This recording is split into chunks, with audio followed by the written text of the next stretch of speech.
இந்த ரொபாட் வந்து நாங்கள் வந்து ப்ரோக்ராம் பண்ணியிருக்கோம். இந்த ரொபாட் வந்து பார்த்தீங்கன்னா நிறைய இடங்கள் யூஸ் ஆகும். ஃபேக்ட்ரிஸ் அந்த மாதிரி நிறைய இடத்துல யூஸ் ஆகும். இந்த ரொபாட் ஃபர்ஸ்டெல்லாம் நம்ம ஃபேக்ட்ரியில் வந்து ஒரு பொருள் எடுக்கிறது வைக்கிறதுலாம் வந்து மேன் பவர், எல்லா மேன் பவர் மூலியமாக தான் கிடைச்சிது. இல்லை அப்புறமா வந்து டீசல் வெடிக்கல் எலக்ட்ரிக் வெடிக்கல் வந்து ஒரு பொருளை ஷிஃப்ட் பண்ணுது. இப்போ வந்து டெக்னாலஜி அப்டேஷன்ல இது வந்துச்சு அப்படின்னு பார்த்தீங்கன்னா இது வந்து ஜஸ்ட் ஒரு லைனை ஃபாலோ பண்ணிட்டு போய் பொருளை வைக்கணும், திருப்பி கொண்டு வரணும். ஸோ இப்போ இது வருதா, இந்த பிளாக் லைன் ஃபாலோ பண்ணி உங்களுக்கு நான் சொல்லியிருக்கேன். இப்போ நான் ஒரு ஒயிட் பேப்பரில் வச்சுட்டேன். ஸோ வந்து டேர்ன் பண்ணணும், இல்லைன்னா ரிவீல் பண்ணிடும் அப்படின்ட்டு அதுக்கு மேலே ஃபாலோ பண்ணணும். இல்லைன்னா வந்து நான் இதில் வச்சிருந்தது அது பிளாக் லைனை மட்டும்தான் ஃபாலோ பண்ணணும். அதுக்கு ஏற்ற மாதிரி நான் இந்த ரொபாட்டோட மூவ்மெண்ட்ஸ் அப்படின்னு பார்த்தீங்கன்னா இது வந்து டேண்டம் அப்படின்னா ஒரு அட் டைம்ல ஃப்ரண்ட் சைடில் இருக்கிறத நம்ம டேண்டம் அப்படின்னுவோம். இந்த டேண்டம்ல மூவ் பண்ணிச்சுன்னா ஒரு ஸ்ட்ரைட் லைனாக ஃபாலோ பண்ணுவோம்.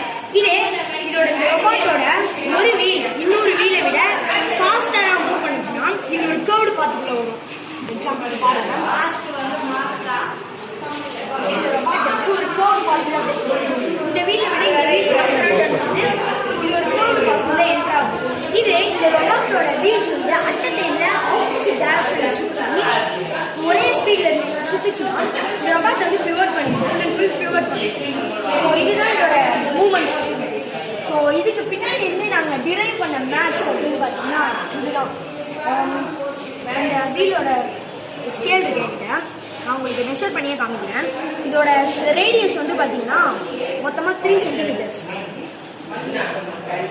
Radius 3 centimetre. இதோட ஃபுல் இது வந்து பார்த்தீங்கன்னா 15 சென்டிமீட்டர்ஸ். ஸோ இப்போ இந்த 15 சென்டிமீட்டர்ஸ் அண்ட் 3 சென்டிமீட்டர் இதோட ரேடியஸ் 3, இதோட ஃபுல் பெல்ட் வந்து 15.